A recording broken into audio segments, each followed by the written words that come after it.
common mistake on this one about picking it up is pretty much you have to grab it by the aluminum body, and most people grab it by the windshield.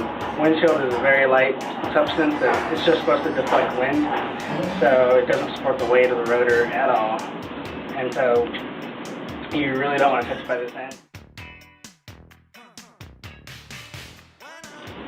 And when placing into the instrument has the spindle, and every spindle will have these two mountain valleys.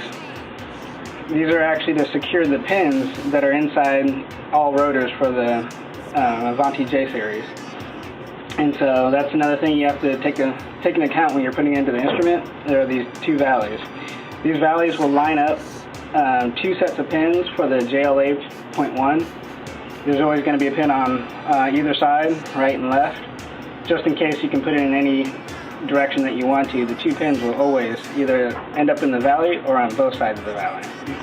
So it's okay if the pins are here, yep, like this, or here like this? Yes, because when it starts to accelerate, even if they're this way, the rotor can't go anywhere.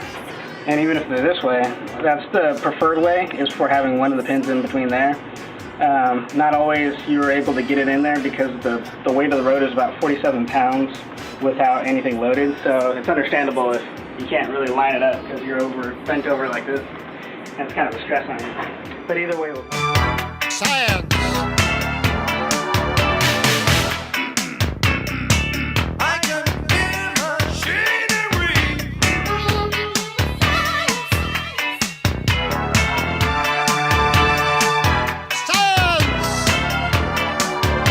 So when you go to insert it, you always want to look down the center of the rotor so you can see the two pins as you're going down. It's going to be kind of hard to see once you get low. But then once you're down, you always check down inside the hole to see. She blinded me with science! As you can see, we have one pin on the left, and then we have one pin on the right that's in between the two mountain valleys. So this rotor is now secure onto the spindle. Now if you don't see that one pin in between those two valleys, then you're probably sitting on top of the mountains, and so that will cause for a rotor being stuck, from getting stuck.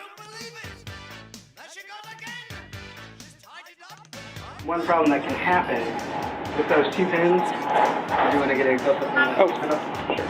With the two valleys and the two pins, sometimes the pin can actually get stuck on top of the valley. And because of the weight of the rotor, it's 37 pounds, it's heavy enough to keep the pin from sliding in between the two valleys. And that's what you're going to have to look out for. Because if you get a pin on top of that, you can still screw down the rotor, and the rotor will look like that it's seated right, but it's a couple degrees off. That will then bend the pins inside the rotor, which will cause for a rotor repair and the rotor getting stuck.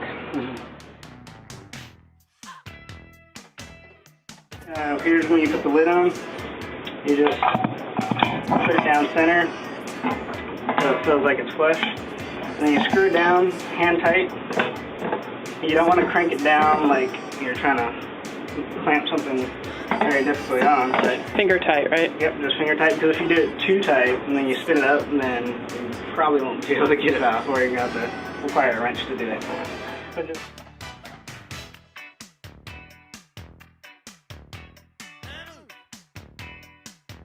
and then when you remove the rotor from the instrument, you just untie the tie down.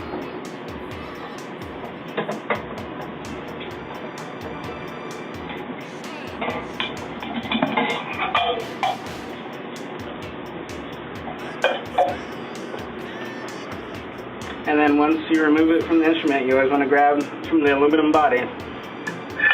Yeah.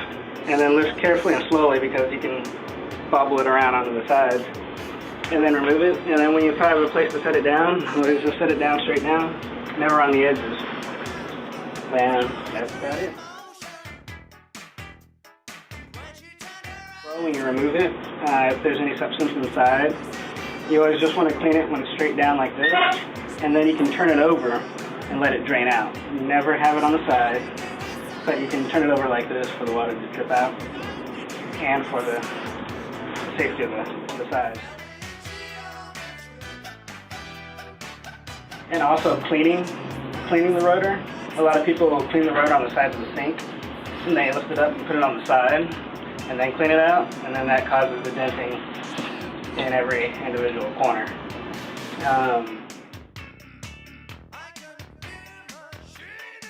Have somebody remove the rotor and to leave the door open, actually on both machines, leave the door open so that way over the weekend any condensation will be evaporated. And the person that removes the rotor will be able to just put some paper towels down in here because water will build up the base. And they can clean out this rotor and to make sure the spindle hasn't incurred any